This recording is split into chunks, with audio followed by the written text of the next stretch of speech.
Al-luqata barang temuan. Al-luqata barang temuan. Kalau ada hujan-hujan itu likulli saqitin laqitin. Likulli saqitin, setiap barang yang jatuh laqitin pasti akan ada yang memungut. Itu istilah kayak yang ada di Indonesia ini. Ajaran apapun yang dibawa di Indonesia pasti ada pengikut. Mau itu ajaran sesat, ada nabi palsu, ada yang ngaku di Indramayu ada gua yang tembus ke Ka'bah, padahal tembus ke WC. Banyak yang ngaku, banyak yang datang ke sana. Indonesia mampu mudah ya. Makanya pas dia tripel lisa, tipin langit. Setiap ada yang jatuh pasti ada yang memungut, mengambil. Ada.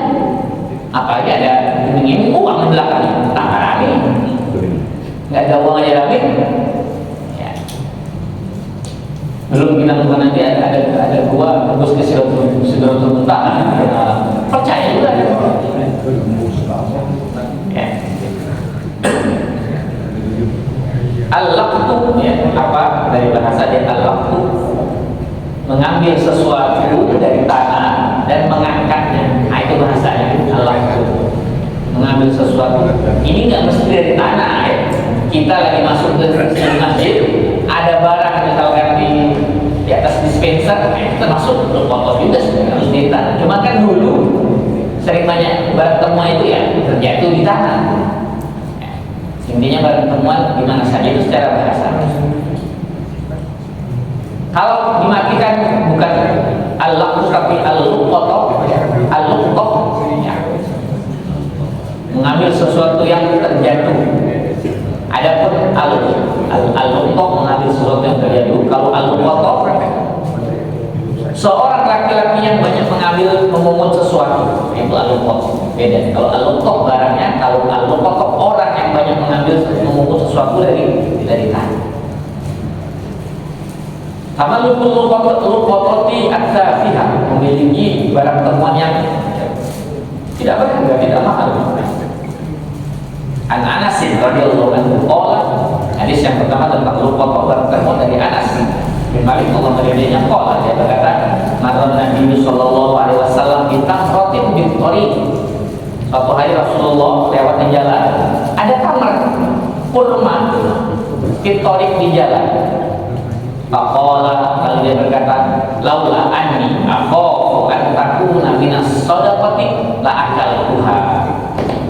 Ya, seandainya saya takut tamar yang jadi itu adalah barang sedekah, maka pasti saya akan ambil dan saya akan makan. Karena Nabi kan dalam hadis dia tidak menerima sedekah. Ya. Nahnu ma'asyarul anbiya. Kami ma'asyir ya, para nabi dan keturunannya tidak menerima sedekah.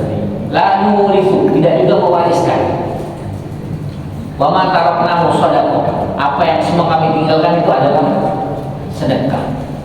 Makanya ketika Rasul meninggal, Fatimah anak Rasulullah suatu hari meminta ke Abu Bakar ada sebidang tanah di Khaybar dan beberapa panah kusupan. Kata Abu Bakar, nggak bisa Fatimah karena ada hadis yang semua yang barang ditinggalkan oleh Nabi itu adalah sedekah untuk umat Islam. Ali bin Abi Thalib karena dia juga sampai hadis itu ke dia nggak bisa minta Abu Bakar. Hanya yang digoreng oleh Syiah. Abu Bakar yang menguasai tanah Rasulullah. Padahal hadisnya kan jelas. La nurithu ma tarakna Rasulullah. Abu Bakar yang menguasai. Ini tanah siapa? Umat Islam. Peninggalan itu baitul mal. Itu. Ada Syiah. Kemudian tentang sedekah ini juga dalil Salman Al-Farisi dia masuk Islam. Salman Al-Farisi anak seorang hebat, seorang uskup besar di Irak. Lalu dia, kalau kita sekarang sudah tenang dengan agamanya, nggak tenang.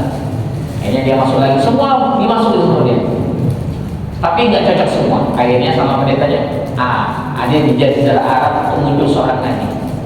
Coba kamu ikut agama ini. Apa tandanya disebutkan? Ada apa? kemudian tanda berikutnya dia tidak menerima sedekah. Nanti kalau kamu ngetes dia kasih dulu sedekah, tapi dia menerima hadiah. Akhirnya ketika Salman Farisi sampai ke Madinah, karena dia orang besar, orang kaya kan, cepat. Ditesnya dikasih, ini sedekah saya. Kalau saya tidak terima sedekah, oh hadiah, saya pakai. Langsung. Akhirnya baru dia bayar. Bayar. Itu apa namanya, cerita Salman Al-Farisi dia masuk Islam. Jadi di sini hadisnya Rasulullah itu ketika berjalan bertemu dengan tamar, tamar kurma, satu kurma. Ya kalau satu kardus atau satu ini satu buah. Artinya suatu yang remeh ya. Jadi suatu yang remeh kita temukan. Nah, itu beda lagi dengan di bahasanya. Nah, mungkin ada di sini. Bagaimana kalau yang kita temukan itu makanan? Makanan yang kalau kita tinggal basi. Boleh nggak kita makannya? Boleh, tapi kalau ada orangnya mau ngambil kita ganti. Tapi kalau dalam nanti kan yang banyak itu barang temuan ini dalam uang 100 juta, itu kan yang biasa sering.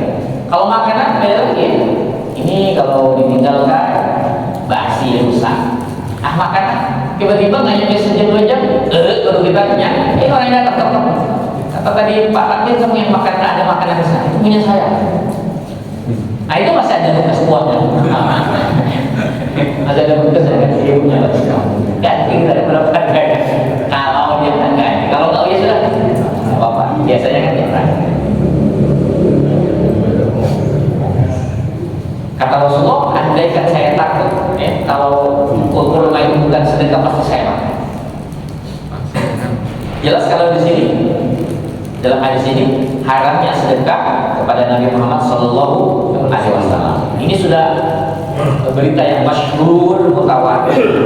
Demikian juga dengan Ahlul Bait, keturunan Rasulullah. Jadi kalau sekarang ada yang ngaku di Ahlul Bait kita sedekah itu kawin. Ahlul Bait dia tak akan minta sedekah. Hadiah yang lain, ya ngambil. Tapi kalau sedekah, tes kita di sini ada Ahlul Bait, kasih sedekah. Diambil sama dia, kawin. Atau bahkan tidak tahu. Dia menyalahi hukum hadis yang sudah masyhur di antara para sahabat dan juga tabi'in dan ini masyhur. Sudah dibahas dalam bab zakat dulu ya.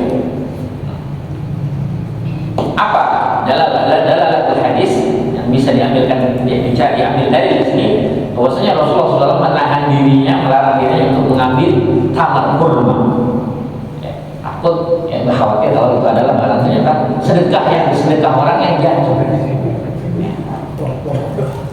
Meskipun itu barang yang tadi tidak berharga, berupa sebuah kurma satu, bukan satu kardus. Apalagi itu barang yang mewah. Itu yang pertama. Yang kedua, bolehnya memungut sesuatu yang tadi yang sederhana, tidak berharga. Ya, kita bisa tahu, andaikan kalau kita ambil, kita makan, kita kuasai, pemiliknya nggak akan untuk memintanya lagi.